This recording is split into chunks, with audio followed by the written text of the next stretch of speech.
Good morning, everybody. Well, good afternoon. Happy Wednesday and happy Earth Day. Welcome to episode 4 of Atypical Art Podcast. My name's Christy, and today I'm going to have a visual designer to talk with me. Her name is Jade Warrick, otherwise known as Trash Kid Art, and we're going to get her in here as soon as she joins the group, so just hang tight for 1 second.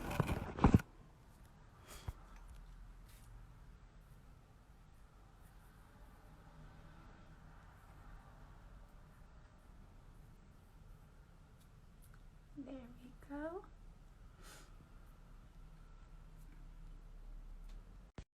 All right.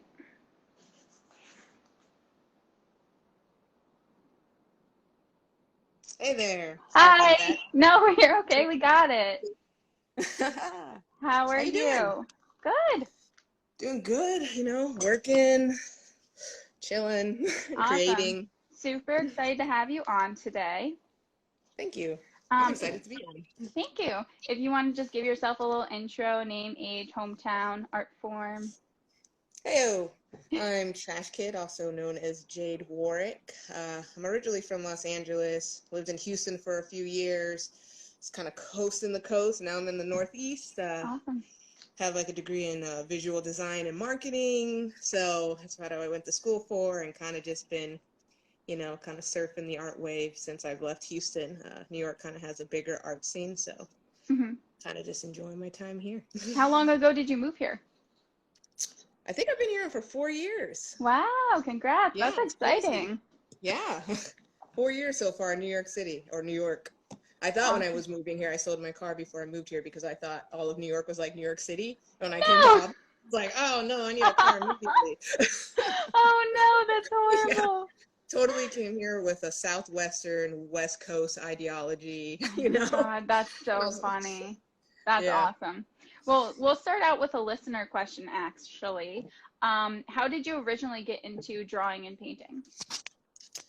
Ever since I was a kid, my mom's an artist. She was a fashion designer. Oh, cool. My dad is kind of artistic a little bit. My grandmother is super creative. She works with curriculum design, so not, visual art wise, but I still was always surrounded by such creative people. I had like family and Broadway actors. So I just always been surrounded by creative people. And I just started with doing little comic books when I was like 6 years old, just like Squigglefish. Yeah, I was like a starfish who had a cape. His name was Squigglefish. Like since then, since that first comic book, I've just been in it. Oh my God, that's amazing. Yeah. Well, my next question was, did that have any influence on you? And obviously it did. Oh yeah, no, I was obsessed. What really kicked it off was my uncle. His name was Cleve. He used to be really big in the LGBTQ AIDS activism up in New York City back in, I think, the 80s or 90s. And he's the one who gave me my first Wallace and Gromit VHS set. And that's right there. After I saw Claymation and kind of realized how far art can take you when it comes in different forms, right then I was just hooked. Oh my God. So after you gave me that VHS, that's when I really started getting obsessed with animation and drawing and sculpting and all that kind of stuff. That's great. Yeah. Well, writing these questions, I started to go through your Instagram because I knew your work. I think we met either at the Barn or Albany Center, but like you're known around. We've ran into each other before. But I was trying to concisely organize all of your different things. Like you have so much going on. So can you just give me like a little brief overview of like, we'll get into it a little bit more later, but like what is everything that you do? So I know I have a lot of hands dipped in so many buckets. So that's awesome though. That's great.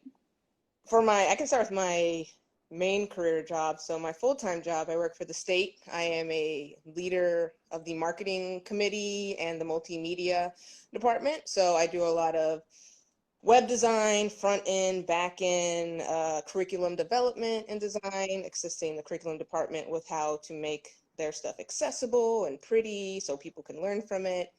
I do a lot of like small videos, like anything with like marketing videos, pretty much anything that falls on any kind of marketing, digital or traditional otherwise. And then for fun and stuff, I paint. Like there's one of my paintings right there. Love it.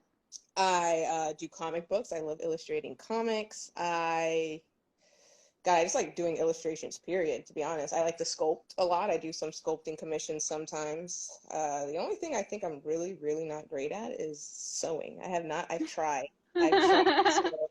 I'm just not that kind of neat or that kind of detail oriented with that Okay. kind of thing. But I pretty much try to like learn a little bit of everything because I think, art's awesome. Yeah. There's so many areas you can go into. So I try to tap a little bit of as much as I can that I can handle. But the majority of the stuff I do is mostly like web development, marketing materials, curriculum design, and like just fun trash kid art stuff. That's very cool. Yeah. Well, my next question is, where did the name Trash Kid come from? Ah, yes. So this actually came from when I was a kid.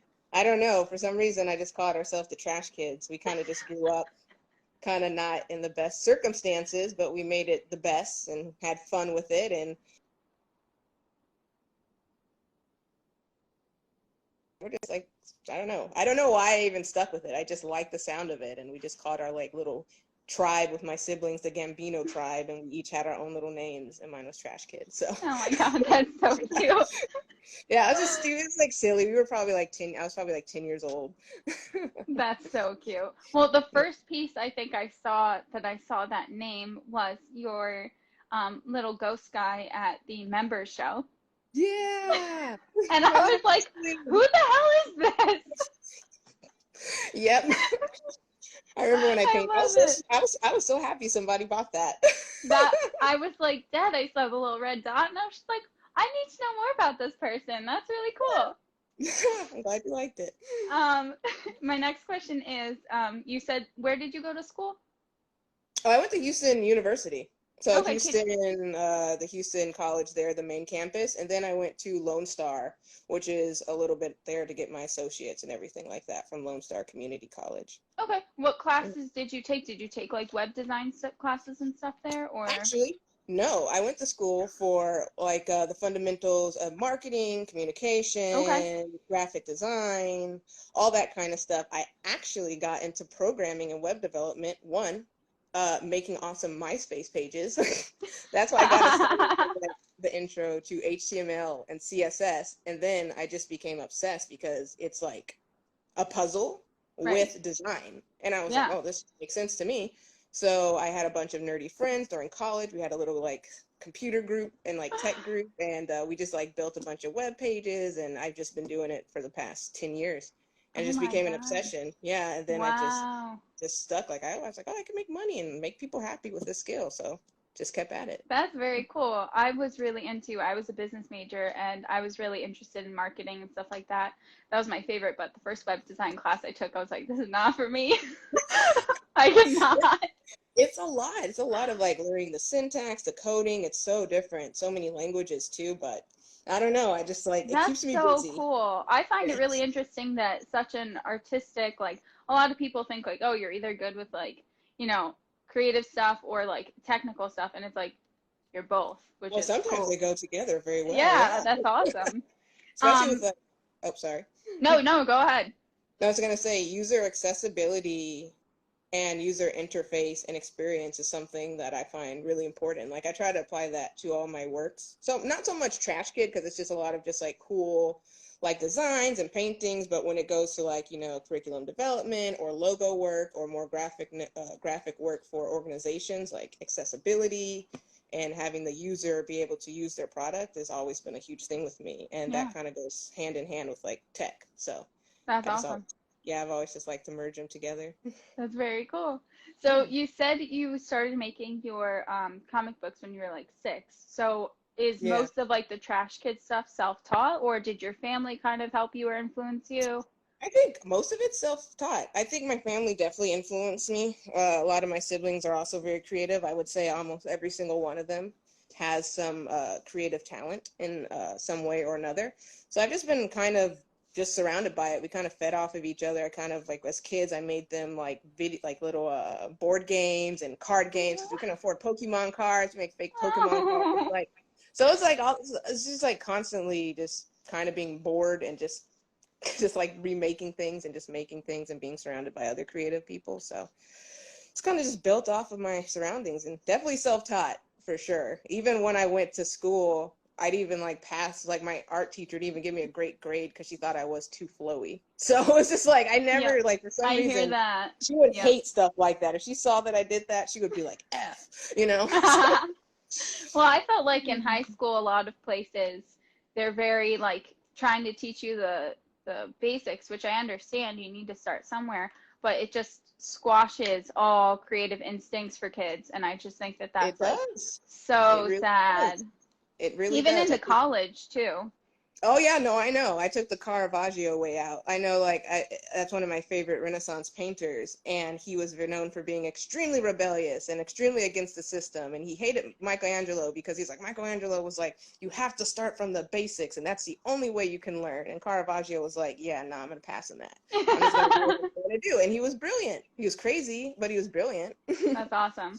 That Yeah. kind of leads back into when you said you weren't that great at sewing. I'm like, I think that people should try all different, like, don't just stick to what you're good at. Like, do everything because that could Yeah. inspire you to do something else or work it in some way. I'm horrible at sewing, but I love it, hand sewing. And I made this, like, stupid little garden thing for my future niece or nephew. And it's It's so cute. sloppy, but I love it. I love making it. It's like one of my proudest creations. That's awesome. But what inspires you for your trash kid art specifically? Like, where do you get your ideas from? Like, Ooh, so a lot of ideas just come into my head, just randomly. Like that came up in my head just from being around sick people. Just oh, like being like, oh God, like this is how I feel, like how people feel, like just snotty and just upset and just being like, hey, don't worry, I'm not sick. Like I'm like, no, you're kind of dripping, so you're kind of sick. But so it's just like experience either like that, or I'll just like see sometimes I'll just be like sitting and I'll see like a pattern like in the shape of the stucco in the wall, and I'll be like, oh, it kind of looks like this, and I'll like draw it out or something like that's that. so cool. Or I'll just get ideas from dreams, or when I'm reading something, the visuals will pop up into my head and I'll grab what I like and apply that to a design. And a lot of designs are actually inspired by the community. As you've noticed, some of my stuff in Collaborative Magazine, when it was still existing, had a lot of people from around the community, from Shell with Rooted to Baldwin with Youth FX to Collective Effort. So I try to also tie in some of that into my art as well. That's awesome. What about the color palette? So color theory was my favorite college course, and my favorite, like that was just hands down. I've always been obsessed with how colors can merge together. So that's kind of where that kind of comes from, just from what I was taught by a wonderful teacher in my design class. When we went over color theory, he was really big into that, so he kind of inspired me to be big into that as well. Do you think that your mood kind of affects like what you're working on, or is it more so just kind of like if an idea comes to you? My mood definitely does affect what I come up with, but I don't really post the stuff when I'm in a horrible mood because that stuff Okay. is weird. So I should probably post that more, because I usually, when I'm in an upset mood, I usually don't do digital art, because digital Okay. art takes a lot of like concentration to detail. So whenever I'm up in a high emotion, I just go traditional, pull out the ink, the paper, the pens, kind of write something crazy out with some like slogan of how I feel, then just kind of just like toss it. It's kind of just like getting those emotions down on paper and then just like letting them go. It's kind of like Yeah. that kind of process. And then, when I'm in like a good peppy positive mood or something like that, that's usually the stuff that I'll try to post on like Trash Kid Art, like on my That's IG so and stuff funny. like that. That's the Yeah. exact opposite for me. When I'm happy, I make shitty art. They make some good art when I'm like kind of like, I make some pretty good art when I'm pretty sad too, but I don't know why I never post it. That's so I'm just like, funny. just write it on paper, just get it out, get those emotions Right. out, delete them, kind of It's thing. Maybe very it's therapeutic. yeah, it's maybe therapeutic more so. Do you have a preference between digital? Because digital is like online or on your tablet or whatever, so it's like much more clean. And then like painting obviously is a lot messier. I love the messy. I don't like I doing love clean. messy. I don't Yeah, like doing clean art. But do you have like a favorite or just kind of like they're different? I like painting more because it's a more intimate process. It Okay. it feels less like work. When Okay. I'm doing digital art and everything, it's a lot of work. It's fun, but the structure is completely different. Whereas when painting, I can just get the paintbrush and throw paint on there. And if I make a mistake, I'm just like, whatever, let's just keep going with it. And Right. it's just more of a therapeutic, intimate process for me, like painting and sculpting, both of those. Whereas, you know, digital art and everything, it's really fun. It's challenging. It works my creativity sometimes even more than painting because it's so structured. Right. So I definitely love both, but I have different loves for each one. Okay. What kind of materials do you like working with paint? Because I've seen your work on plywood, on canvas, on like walls, like all different places. Like what's your favorite to work with? I prefer wood paneling Wood. because I don't like canvas very much because I'm a fast painter. So canvas doesn't soak up or dry the paint as fast. And I like wood because it also texturizes the paint. Yeah. Dries faster. It looks aesthetically better hung up in a house sometimes. So that's just what I like. Cool. Very Cool. anti-canvas. I don't know why. I don't know why. I just do not feel it. Do you just find wood or like you just go Yeah, buy I just honestly I just go to Home Depot, like that giant piece. I don't know if you can tell how big that is, especially with my hand being in front of it, but that's a huge piece. And I got that piece of plywood, treated plywood, for I think $10. That's great. So yeah, way cheaper than canvas. So when it comes to it, I like working with wood more. It's way cheaper, so why not? That's awesome. What was the one that I posted in my story just a few hours ago? That's the one that's hanging up at Albany Barn, right? Yep. Is that on plywood too? Yes, it is. Okay, cool. Can you tell me about that one? Because I've always been super curious about it. Like that one. So I think that one was mostly just like me going there. They asked me to do a live painting for Fusion, and I'm always down. I love the barn. I love working with them. I always have. I went over there.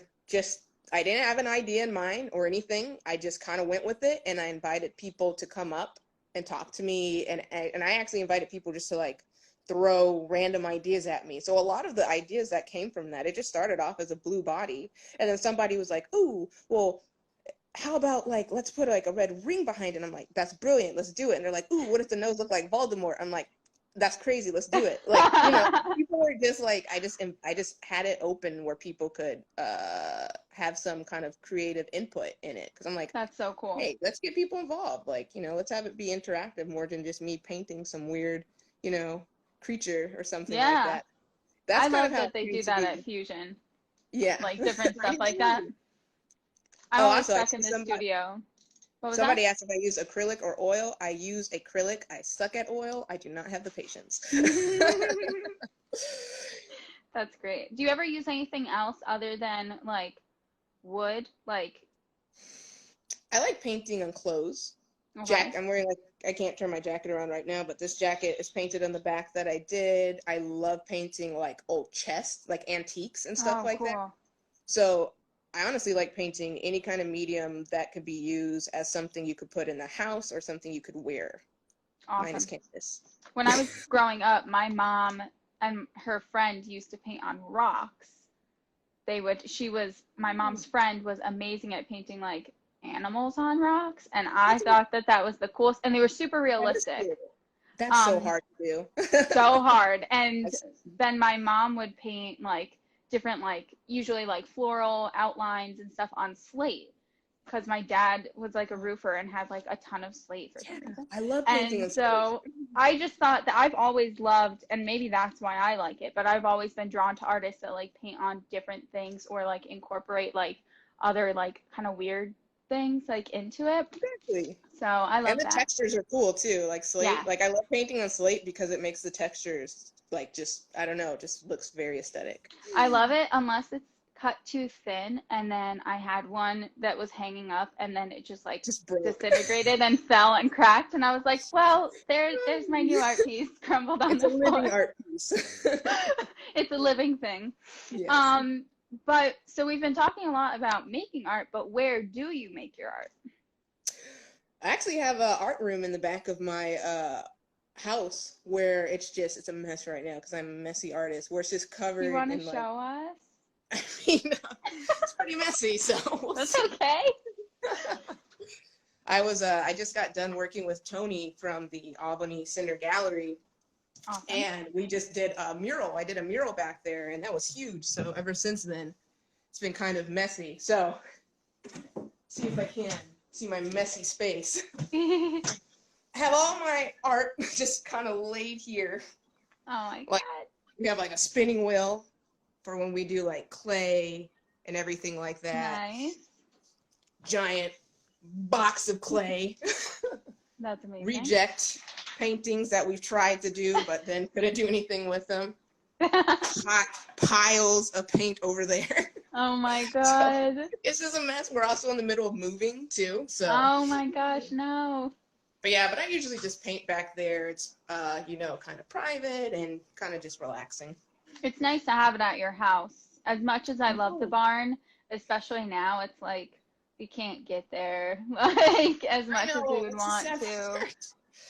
And especially during times like these, it's like all I want to do is make art and paint and like just have like that outlet, but it's rough. Exactly. I'm actually sitting in the room that used to be Alex's painting room, and you can see the paint on the walls because of it. So I love it though. It's a character. Yeah, it's great. It's a little small, but especially to fit everything. But it is hard, like not having like a creative output. I've been having a hard time telecommuting in my space. Since I work for the state, we're all telecommuting. We don't know when we're going to stop. It's kind of just been pushed 2 weeks back.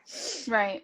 But I'm finding it hard that, even though I do have that back room, it's kind of been turned into an office because I have 3 roommates right now. Right. So, and 2 of us are telecommuting from work. Oh my gosh. And so it's become difficult to turn my purely creative resting space, my back cave where I just come and chillax, to an actual workspace. Right. Yeah, absolutely. So now that I'm actually bringing my work from the office to my home, it kind of like killed that creativity vibe a little bit.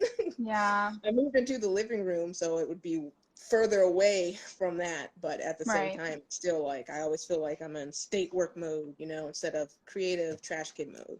Right. That's hard. Yeah, so it's telecommuting. You would think I am very privileged to still have my job. That is something I'm very aware of. But it's a blessing. Telecommuting, it's hard. Not this long. I could do it like 2 times a week, but for a month and a half straight, just in your own house. Dead inside. That's crazy. Oh, yeah. I hope it gets back to normal soon. Hopefully. But out of this, you did do the mural you just mentioned. So tell us a little bit about that. I am going to have an image of it up on your blog post once I get that all set up. But tell us a little bit about that. Is this which one? Is this the one with the medical people? Yes. So that one was just a little volunteer mural I did for Tony. I work with Tony a lot, and we were talking about how we want to show some appreciation to the essential workers. We're kind of working through med, and then go to public transportation, and then go to retail workers. We're trying to work our way artistically to show the people of Albany who are working right now that we appreciate them. And this one just happened to be the first one. And so he just came and he asked me, he's like, hey, I would love you for this project. Are you down? I said, yes. And then that's how this happened. I had 24 hours to come up with the design. So I was like, okay. Oh my God. And I had 5 days to paint it. So I was like, all right, let's get this done. So that's kind of how that popped my goodness. I didn't realize it was that much of a time crunch. Oh yeah, because we were just like, let's do it. And they were like, we need it now. We were like, all right, let's go. Oh my God. Yeah, well, that's amazing. It came out great. I'm glad that people liked it because I was feeling I don't know. I was like, I felt so rushed during it. I didn't know if people would. So I had no idea. Yeah. If that it would actually turn out. Sorry, I'm also on a Zoom call meeting right now. Let me put this on mute real quick. Oh my God, I'm so sorry. No, it's okay. I do a work study with the collective effort. And we just have them in the background. It's something to try to help us be structured. If we give the illusion of an office space, maybe it would help us be more structured. So that's what we're trying to do right now. And I just had it. Yeah. But go ahead. I'm still working on, even though that was a mural I've done a mural for, unfortunately, it's a gallery that's closed down, but I did that mural. A lot of people know me for doing the first mural I did in Albany, which was of a woman of color on the ceiling with a third eye.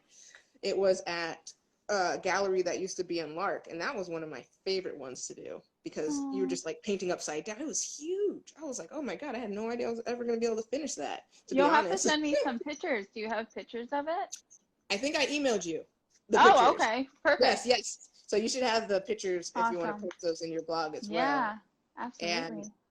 there is a mural, Tony and I, with the Albany Art Center Gallery, we're actually working on me doing a mural for the Pride Center. I don't know if it's the Pride Center, but I know we want it to be LGBTQ themed. I Awesome. already did the mock-up. I think we had like an interview last summer about it. And we're gonna, with all this craziness happening on, it's been pushed back, but it's Right. supposed to be like the second biggest mural in Albany. So I'm Oh my looking forward. God. Yeah, that's a project. Congratulations. Yeah, that's a project I'm really looking forward to. I'm like, That's what? gonna I be get to be a crazy. piece of Albany in that permanent way? That's insane. Yeah, that's Yeah. awesome. Because I saw you working on, oh gosh, I think it was at the members show that you were doing one of the portable murals, Oh right? yes, the for Serve Albany, I Yes. believe, and the Church of Albany, I believe, with Jonathan. Yes, I did That that one one, too. and then what was the thing that it was a really nice day out and they had fire dancing? There was another thing from Oh, Albany Center at the Winterfest. Yeah, I Winterfest. did a Yes. mural at Winterfest too. God, I've done a lot of murals. Yeah, that's what I want to talk about. Sometimes it always blends in. I just, Right. Where did, for the one at the members show was the birds, right? hmm So what was that about? Where did your So inspiration come? the one for the birds, that's actually my sister Chloe's. So my family, Oh, since they're okay. all very artistic, I try to group them in to everything I'm doing because I'm like, hey, like Oh, I'm having fun doing this. You're just as talented. Let's get in here. oh, that's So so great. yeah, How many so siblings do you yeah, have? 7, 6, 7, Wow, 6. that's awesome. But yeah, so the one with the birds is actually my sister Chloe's. Her idea became the branches are all hands linked together, and we're all obsessed with birds. We love bird watching. I love birds so much. I love pigeons. You probably see them all over my Instagram. Yeah. And so the birds represent community, and the branches with hands together, linking together, is also another way to represent community and communication. And the one I did was the hands with the people sprouting with the plants. It's kind of to signify growth and how the community needs to prop each other up for us to grow. Oh, that's So so yeah, it's kind of the theme beautiful. behind the one. Yeah. Oh, that's awesome. I love it. I I have love a food and kind stuff. of big family too, so I think that's really beautiful that you work them into stuff. Oh yeah, of course. They're all so talented, so I try to. That's really cool. So we kind of talked about some of your other publications, but there's a list of them. So if you want to tell me about like each one and what that kind of means to you and the pieces that were involved and stuff like that and the connections, what has come out of that. When you say publications, which publications you talking I about? had the collaborative, Beyond Rosie, and the alt. Oh yeah, so the alt, which used to be a sister of the collaborative. So the alt started.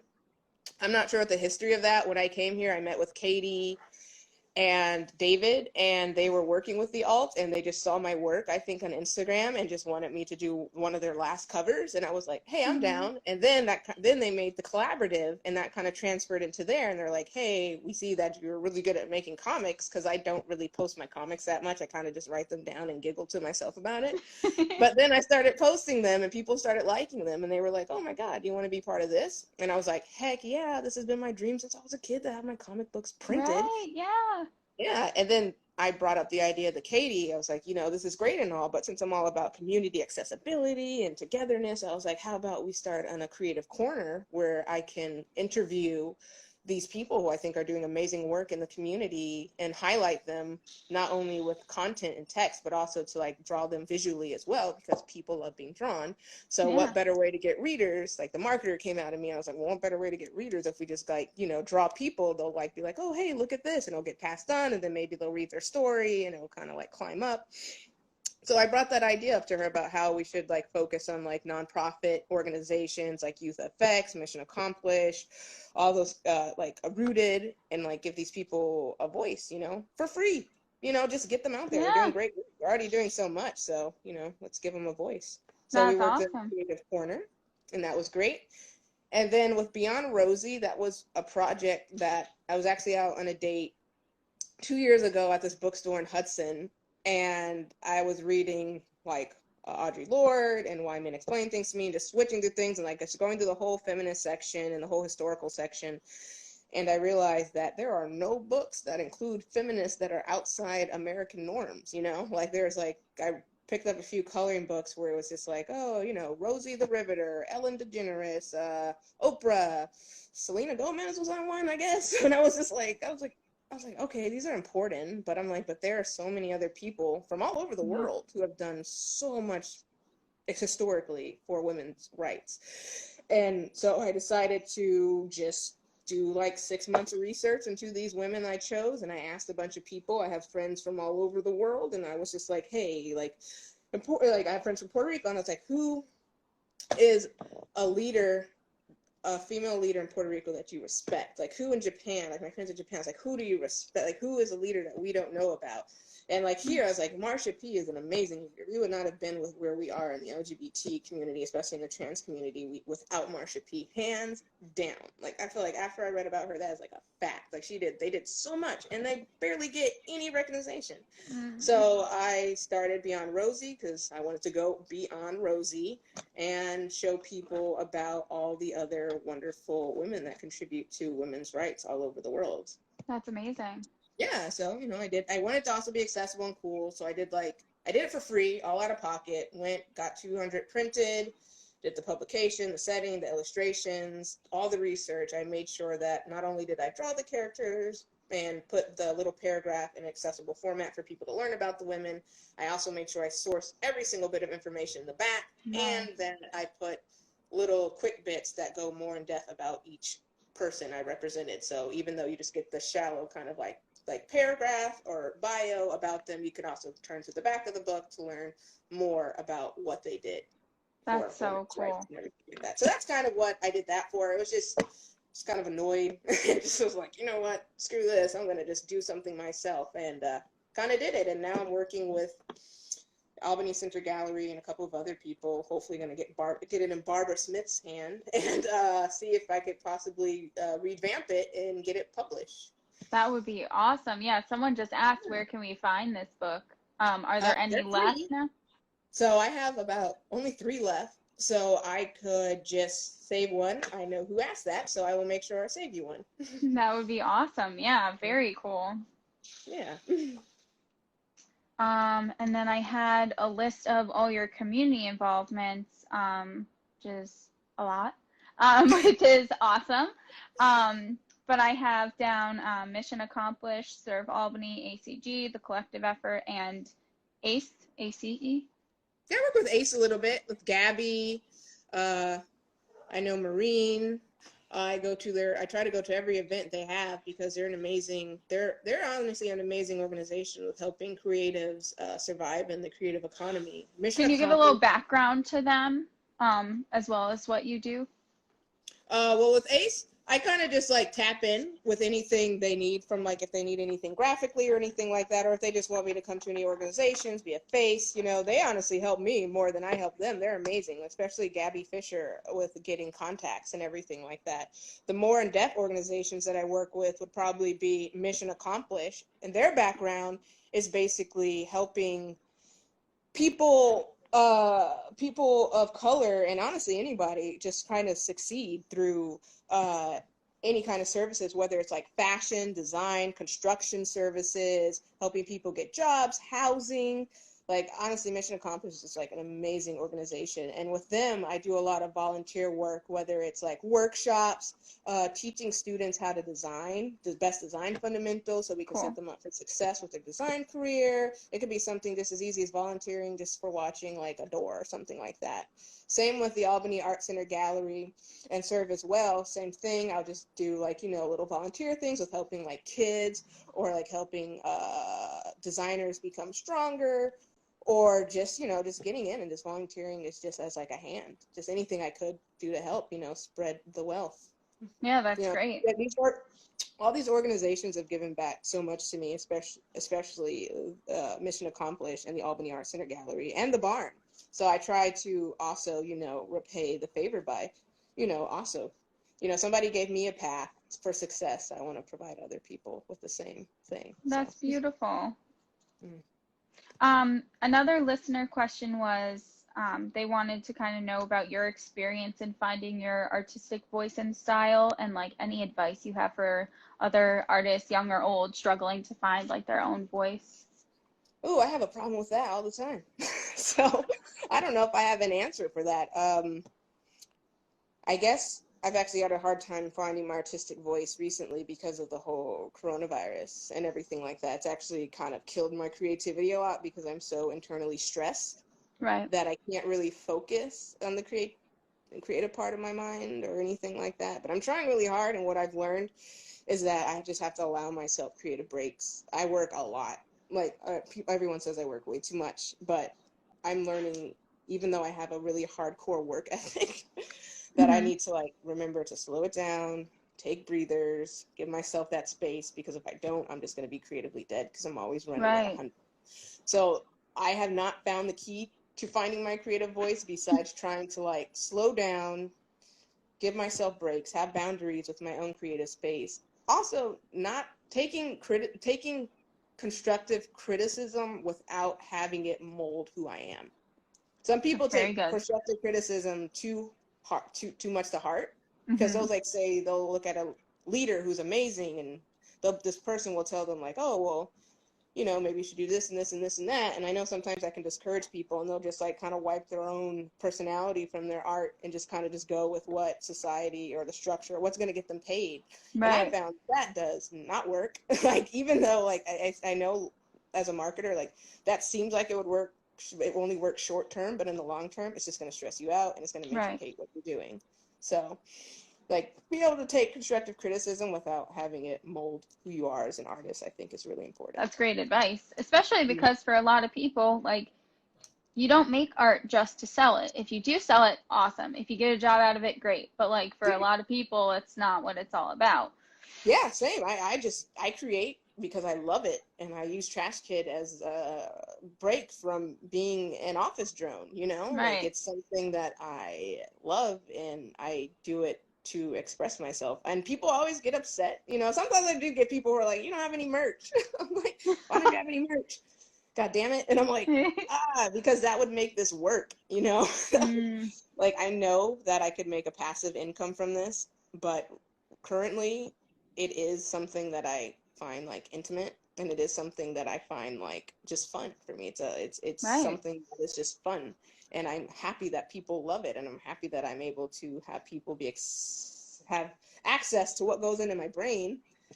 But it's not really purely for profit, I guess you can say. Now, I probably will be coming up with some merch. I'm actually working with Made in Truth Clothing, Eugene, on some merch material right now. So I will be getting merch out in an accessible, affordable way.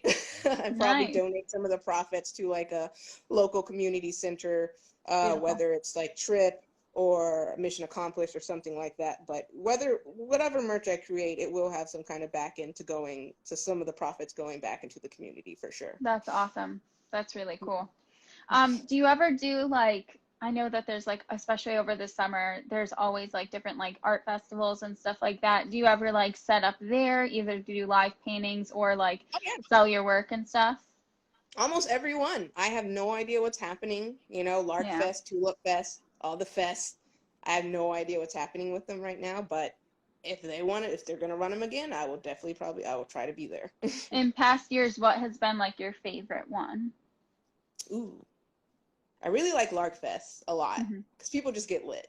Like, so they're dancing in the street, half drunk, just like being crazy. It's fun, Drunk people and stoned people love my work, so it's like good for me.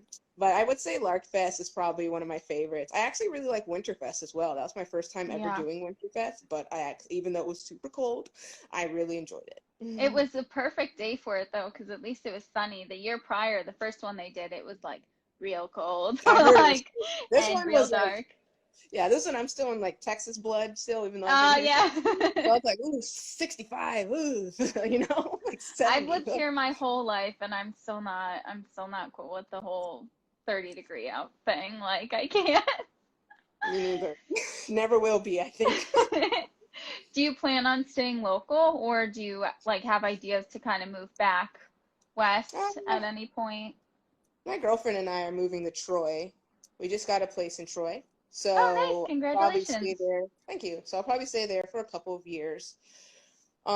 Besides that, long term, I'm not quite sure. I know I'm building my business right now. I've been working on the fundamentals of this creative agency I want to do just with myself. I don't know if I want to call it good media or something media, but now more people are finding out that I do stuff outside Trash Kid.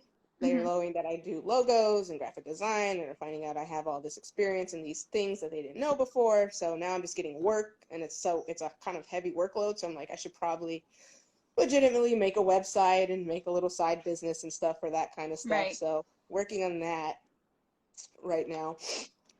But I don't know. Well, that's a lot of work in and of itself. My website is going to launch later this week, and it's like really basic. I never took any web designing classes or anything. And like even setting this whole thing up, like I had so many issues, and I was like, "Oh, this will be easy. I'll just upload on Instagram." And then they're like, "No, you don't have 1 million followers. You can't." And Yep. I was like, "Okay." I know. You And have then to have like even YouTube was fighting me on stuff, and I was like, "I just want to put out some wholesome content." Like, exactly. They make you pay for everything now, and I kind I of hate that. It know. makes it very inaccessible. I'm very anti-consumerism and capitalist, so it's like all this is just, you have to have 10Ks to be able to link another website. I'm like, what? That's just like It's that's just forcing ridiculous. people to pay for followers, and it takes the authenticity out of it. It's just Yep. like it's ridiculous. Well, I remember So when I was a kid, I used to put up videos on YouTube all the time. Like yeah, crazy long all music the time. videos and now I can't put up something I'm trying to do like for the community and with other artists and stuff. So, Yeah, but yeah, no, I get you. I get you there. But I mean, my goal is to eventually like not stay in New York City. If New York City gives me a foundation where I can strive and be okay financially, then I will stay because that would be my only problem. It's like, is New York going to mhm. get too expensive to the point where it's just going to be unaffordable for a regular Right. person making like a regular income? And so if it's doing good with that, then I'll probably stay here. But if not, I'll probably just like either go back to California or just find another state where it's they'll be affordable for an artist to like grow and everything like that. Yeah. But right now, New York is honestly one of my favorite places I've been to. It's been amazing with uplifting creatives. It's just been amazing all around, to be honest. And I've lived Mhm. in a lot of places. Like I lived over 20 places, I think, in my whole life, most of Oh the my major goodness. cities. Yeah, in Wow. Albany, for some reason, like beats Las Vegas, Houston, Austin, Texas, all of them. It's like crazy when I came here. Oh, that's so beautiful. Yeah, I I have mean, it's so really many nice cars. people. A lot of people, I mean, I've lived here my whole life, so I just want to go somewhere else. But a lot of people don't, I think, appreciate all the things that we have. And living in Albany is a really cool thing because you can go to Saratoga, you can go to Troy, you can go like to the Adirondacks, you can go to the city, you can go to Boston. There's so many places within 5 hours, within 3 hours. Exactly. And you Exactly. could go anywhere and they're all very different. Even like within 20-mile radius of Albany, you have all these different places. I grew up in April Park, and then there's Albany, Troy, Rensselaer. Like it's just Yeah. that's very incredible. I have to give credit to Albany for that. It really does. Like amazing. Shout out to Tony. Shout out to Albany Barn. Shout out to all these people who've been doing amazing things to grow the community. Tony and Albany Art Center Gallery have been killing it. The mural projects he set up, giving artists a voice, have these beautiful murals all over. Like all this stuff he's been doing is amazing. The Artist Fund, Creative Impact, that's an artist Yes. fund. Him and Collective Effort and I have all like kind of dipped our hands in with like giving artists $100. They've raised I think $7,500 so far. So that means 75 artists get $100 for free, just like just to help, whether it's That's great. groceries, gas, anything like that. So it's like the community here just is ever growing and doing amazing things, and I love it. That's awesome. Another listener question. Do you have any Easter eggs that you hide in your work? You Sometimes, talked yeah. about birds, and I've I seen a lot do. of birds. So, I do. I'm pretty sure they're silly ones too. Like they'll just be like, I don't know if some people, I don't know if you read graphic novels. A lot of graphic novelists will like hide like little slogans or whatever in their art. hmm So like, let's say just one example I can think of. I think it's a comic book I did with the woke baby. So like in the background, I think the picture frame says Jeff Epstein didn't kill himself or something, but you really have to like zoom in to see that. Like, That's like there's like great. hidden, I do put like hidden little like blurbs or silly things like on post-it notes in my comic books or on books, like the boundings of books, just silly little things like That's that. awesome. So in the comic strips, yes, there's usually always one Easter egg. In my regular drawings, sometimes not so much, but it depends. In the comic book, you could hide a lot more, I feel like. You could. Stick You in really little could. things here And and there. slide it past there. Even the editors won't see it. Where do you put, like, do you have a place where you, like, print them out or, like, put them up somewhere? Like, I saw a few little strips on your Instagram, but do you have anywhere else that they could be accessible to people? I'm actually building that into my website right now. Okay, So like, my cool. website right now will kind of be split between my professional marketing and design stuff, and then the other half you can go to another portal. We'll go straight into Trash Kid stuff, where I will have my paintings for sale, my drawings for sale. Nice. It'll also have a little like thread or whatever you could say to like you can view my comics by date, and I'll just start uploading my Awesome. comics through that website and everything as well. So Cool. it's getting there. With this downtime, I'm actually being able to structure a lot of that stuff. So you will see that very soon, Good. I'm folks. excited for that. Me too. Um, what are your comics usually about? Stuff that just goes in my head, to be honest. I'll just be sitting there and I'll just be like, it's just anything, like a feeling. And I'll be like, ooh, this would be funny if I animate it.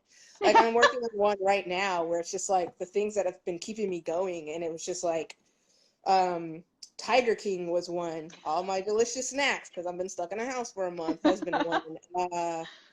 I think the whipped tea has been one, and then like the whipped coffee or whatever has been Oh, one. yeah. And the punchline of the comic is supposed to be like me just, and it's like ignoring people's social media challenges. Because like I just been ignoring those, like Right. just like, oh, do 10 push-ups, oh, comment the first photo that's purple on your phone. I'm like, what the hell? I don't want to do this. Fucking weird. Like, no, I'm not that bored. So Oh my it's like, God. so like like I'll just like stuff like that. So then I'll just like draw it up, kind of make it funny, that kind of thing. So it's just like That's great. anything that just pops into my head. That's awesome. Well, we only have a few minutes left. But someone else asked, what is, for you specifically and for like other people, like what is the best way to ask for a commission piece? Like to go about that? I just have people just roll into my DMs or my Facebook or my email and just ask like, hey, how much do you charge for commissions, or are your commissions available? hmm A lot of artists will put on their Instagram open for commissions or closed for Right. commissions in their bio. I find that's useful, especially when you cannot take on any commissions because you're so packed. Like I should probably do Right. that. I'm working on 8 commissions right now. So I should probably put that up in there just to tell people, like, hey, Not there's right now. 8. You probably won't be able to start on any until like the end of May or early Right. June again. So like just having that communication open for people to know, and sometimes just slide into the DMs and ask, Right.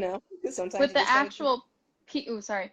With the actual piece, are there any like do's or don'ts in like asking for specific things or like any kind of like I would never etiquette? ask for discounts. No, no, no, no. people do people do ask for discounts, and I'm like, no. I'm Tip your already artists. Tip your yeah, I'm artists already giving. always. I already try to give my stuff at an accessible pricing standard if it is for individuals. hmm So I try to give an individual price versus a corporate or corporation price. So I Right. try to make my drawings and everything accessible. I usually charge like $25 an hour. I'm super fast, so that usually things never go over $200 Right. with personal commissions and stuff like that. But I would say like do not ask for a discount, and also realize that the artist and the designer, they probably went to school for this, or they've probably been working on it for several years, if not decades, Right. they know what they're doing. Mm-hmm. You know, like I have a lot of people who kind of roll up and act like the artist has no idea what they're doing or they don't know how to design or anything. I was like, you know, take a breath, you know, they know what they're doing, give them some space. Absolutely. People get freaked out when you like send them like a sketch or whatever, and they're like, ooh, I don't like how that is, or I don't like how that. I'm like, well, don't pay attention to the kerning or anything like that right now. Right. Just pay attention to the main visual. I'm like, pay Right. attention to this piece, you know. So it's just like, I think just having an open communication, both ends, would help a lot, you know, Good. just so the artist doesn't get offended, but also the person who's, you know, commissioning you. Because either way, it's like, yes, the artist needs a lot of space and a lot of, you need to be able to rely on their own skill and experience and trust in that, but also the artist also needs to respect the person that's paying them as well. So it's like Right. just a balance, and it's communication. Cool. Cool. But never ask for discounts. That's Never. just, I feel like, all around. Especially during these times. So yeah, no. Advice for any art form. Tattoos, paintings, photography, what have you. I don't know how people ask their tattoo artists for discounts. I'm like, I would never piss off the person. Don't. Tattooing my body. On my body. Like, no way. But there is one project that I would like to mention before we head out, because I know time is coming up. But I am actually working on an amazing book that I would like to spread with, I don't know if you are familiar with Noelle Gentile, Gentile, Gentile is her last name. But she has done amazing children's books. And I'm working with her and Youth FX on creating a graphic novel that deals with helping children understand, and children and youth understand, the COVID-19 crisis. Working with these organizations, we've all noticed that a lot of youth are kind of suffering and they have no idea what's happening because their parents don't know what's happening, so they don't know what's happening. It's kind of like a trickle-down anxiety. Their peers don't know what's happening. They're getting all this different types of news sources. You know, America doesn't really teach kids on propaganda yet, or have that in the curriculum, like how to differentiate between propaganda and social media fakeness and all that kind of stuff. So we're noticing like youth are really struggling, not with just the COVID crisis, stress and anxiety, but they're also stressing out with like school and not being away from their friends, and like maybe coming back to a home life that may be stressful or something like that. So Youth Effects, I and Noelle have decided to collaborate on creating this graphic novel. Hopefully it'll be out in a couple of months, where we want to target these high need areas for children to understand. And it's going to be a graphic novel, so it'll be kind of cool. And it'll also have information in there to also help parents as well, because we know parents are also like confused and like knowing like how to handle this. I'm homeschooling my kid, you know, I'm doing this, I'm working from home. So it's just a struggle all around. So we wanted to try to give some kind of fun resource that would be valuable for children, but also have some value for the parents as well. Yeah, that's great. Where will that be available? I think that some will be print, but we also want to make it like a digital format as well first, because we want it to be fluid. We want children and youth to actually give us their stories, have me draw them up and put them into the digital comic book. So that way it's a constant flowing, dynamic kind of presentation, where we can ask somebody from like Idaho what are the things they're dealing with, or somebody from Puerto Rico, how are they dealing with their struggles. Like, get these children's voices from all over the US, maybe outside of the US, and have it kind of be like an interactive, dynamic kind of resource, just so people can see like, hey, you know, this person from this all the way across the country kind of dealing with the same thing that I am, but here's how they're handling it. So maybe, you know, we're trying to mold it where it will be a resource.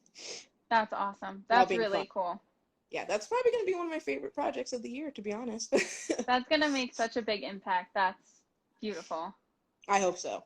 Awesome. Well, thank you so much for everything. I'm going to get this up tonight so people can watch it. Everyone go give me. Absolutely. Everyone go give Trash Kid a follow. This will be up for 24 hours, and they'll also be up on our YouTube, Atypical Art Podcast. And as always, if you or anyone watching has an artist they have in mind, please send them my way. They can shoot me a DM, and then I can send them an email outlining what I need. And I want to get as many different artists from all different backgrounds all over the country/world on this thing. And so thank you so much. Sounds awesome. Well, thank you for having me again. Have a good one. Absolutely. You too. Bye. Bye.